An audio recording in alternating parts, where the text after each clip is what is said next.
Dans ce placard de la boutique Burkindi située à Gunguin, des maillots invendus du Burkina Faso.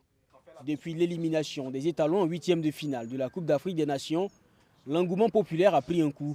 Difficile donc d'écouler ce stock. À l'heure actuelle, là où on n'arrive plus à vendre comme le début de la CAN en fait. Avant, on vendait 100 maillots, 200 maillots par jour.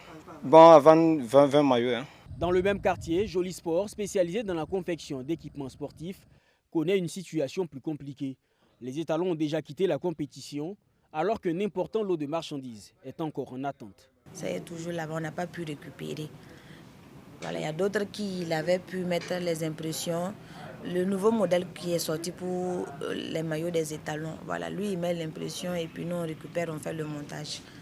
Voilà, donc il y a d'autres qu'il a pu faire et puis il y a d'autres aussi, bon. Vu lui aussi son programme, il n'a pas pu honorer. Donc nous aussi on n'a pas pu récupérer le reste. Bon, il faut qu'on récupère. On est obligé de récupérer parce que lui il a fait son boulot. Donc nous on est obligé de récupérer et puis vendre à bas prix. En revanche, tout semble aller pour la maison Crasport. Ici, pas d'invendus. Pour le premier responsable des lieux, certains commerçants ont eu les yeux plus gros que le ventre. Le plus grand nombre de personnes qui viennent dans cette vente au moment de la CAN ne sont pas des gens du métier. Voilà, ils viennent parce que voilà, ils voient qu'il y a un événement qui est là et qu'ils peuvent en profiter. Après, paf, c'est parti. Ils ont eu une mévente parce que après, parce que selon eux, leur voulu est que les étalons aillent loin et qu'ils puissent vendre. Donc, ils font des stocks. Ils jouent au risque en fait. Voilà, donc moi, je me dis que ils ont joué, ils ont perdu. Voilà, c'est comme ça, c'est la règle du jeu.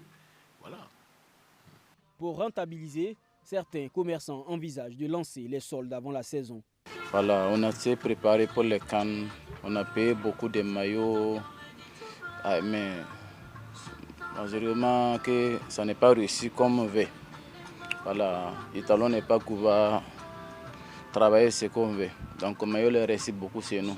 On a compté les semaines passées là, on a eu un maillot valeur à 375 qui est resté ici. Maillot qu'on doit vendre à 10 000, actuellement là, on donne à 5 000 à 4 500. Bon, plus au début, on faisait deux types de maillots. Pour 10 000 et puis pour 7 000 francs. Voilà. Mais actuellement, bon, avec l'élimination des étalons, nous sommes restés sur le prix de 7 000 francs. Pour d'autres, pas question de vendre au rabais.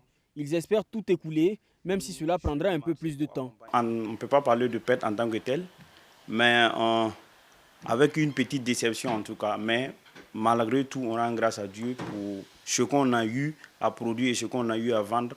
Et quand on regarde ce qui reste, ce n'est pas une perte en tant que tel. Parce que nous, vu que c'est notre travail à temps plein, même après la période, on arrive à vendre, mais ça devient très lent. Donc, c'est des maillots qui peuvent rester pendant longtemps. Or, on souhaiterait vendre ça facilement et rapidement. Voilà un peu. Oui, on vend toujours les mêmes prix. Voilà. Avant, on vendait les maillots à 12 000 et à 10 000 en fait. Voilà, nos prix sont restés les tels parce que... Et je vous dis que juste après la CAN, les gens continuent à venir. Il y a des achats, il y a des ventes du moins. Les maillots des étalons ne font certes plus recette, mais ceux de certaines nations encore en compétition continuent de s'arracher comme de petits pains.